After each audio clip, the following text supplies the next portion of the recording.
Hi and welcome. Thank you for joining me today. My name is Deborah Craig. I am a hypnotherapist and an empowerment coach for women.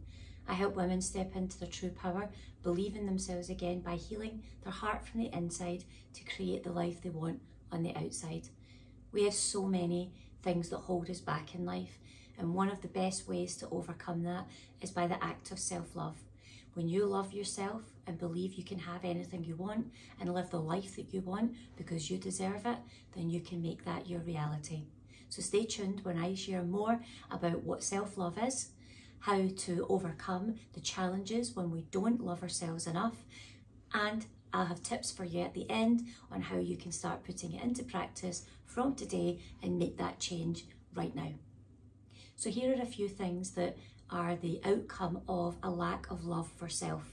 Perhaps you feel anxious, feeling that you overthink all the time, feeling stressed, that you just don't have enough hours in the day and time for yourself to actually process what's going on for you, and therefore you feel overwhelmed a lot of the time.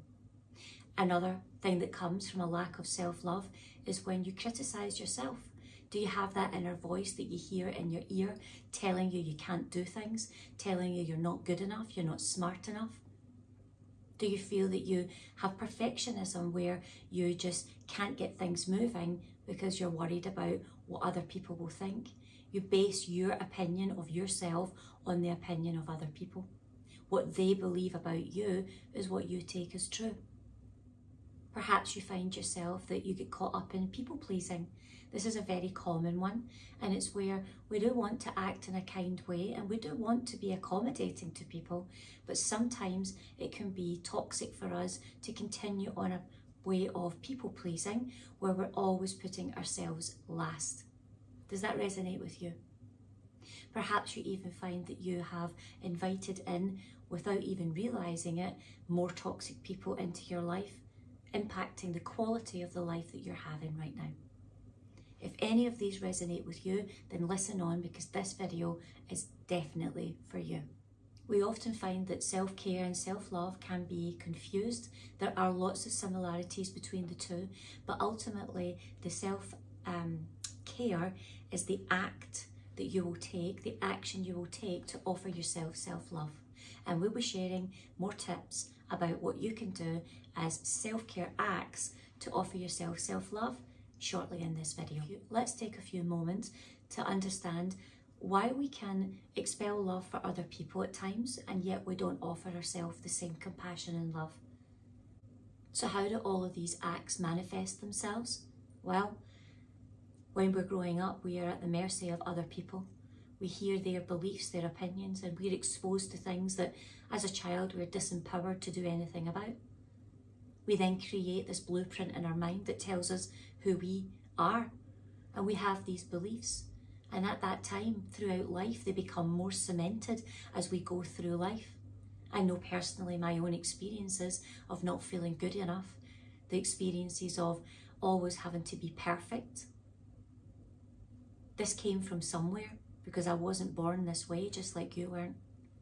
And when you look back and you start to understand that some of these beliefs and behaviours and actions and opinions from other people, they're not your opinions and beliefs now. And you can start to work out ways to begin to let them go. And I have lots of videos, lots of different ways that you can start to release. And I will tag some of these videos and put them in the description so that you can go and access them and learn different techniques to release anxiety and release other forms that are holding you back in old belief systems. Because you can choose to move forward today with an act of self-love. So here I have a few tools for you that you can start to use from today to implement self-love in your life and start changing your life into the way that you really want it to be. You can create your own reality by starting with the inside first. So the first one that I will share with you is one that's close to my own heart, is creating time for meditation. The important thing here is to recognize that you are spending time just with you. You can use guided meditation or silence, but when you actually take the time to go inside, quiet the mind, you create awareness about how you're feeling, and you can use this opportunity to simply let go and get back into your body and out of your head. And when you do this, you'll have a clearer mind, you can make decisions that are more balanced, and you can be confident about the way that you're going forward. The second one is asking for help.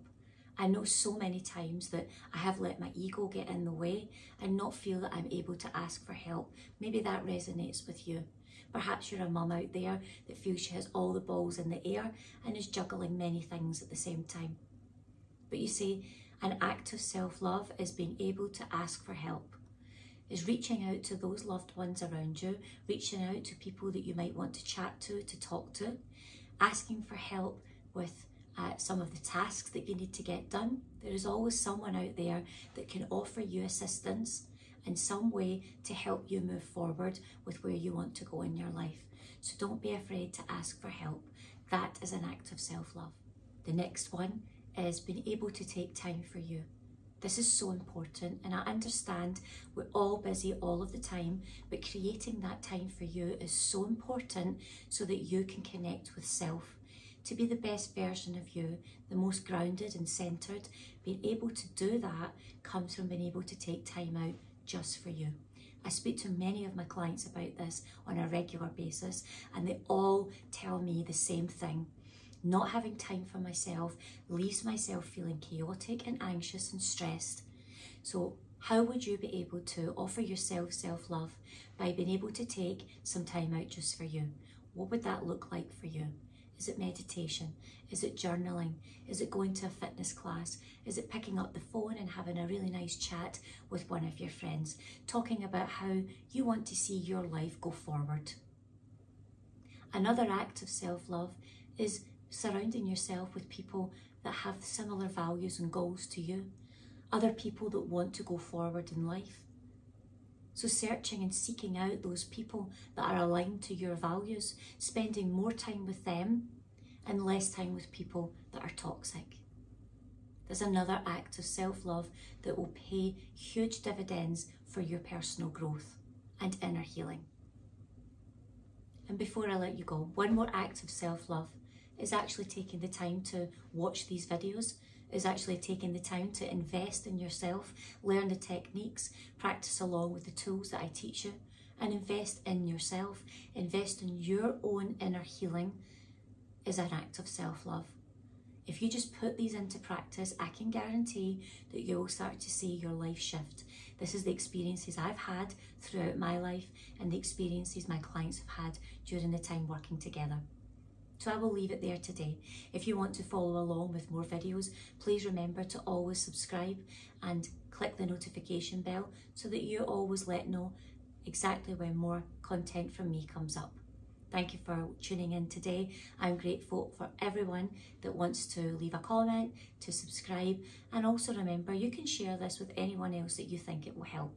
So don't forget to tune back in. I will be back again next week with another video on how you can find ways to create inner healing so that you can create the life that you want. Thanks for tuning in. Bye bye for now.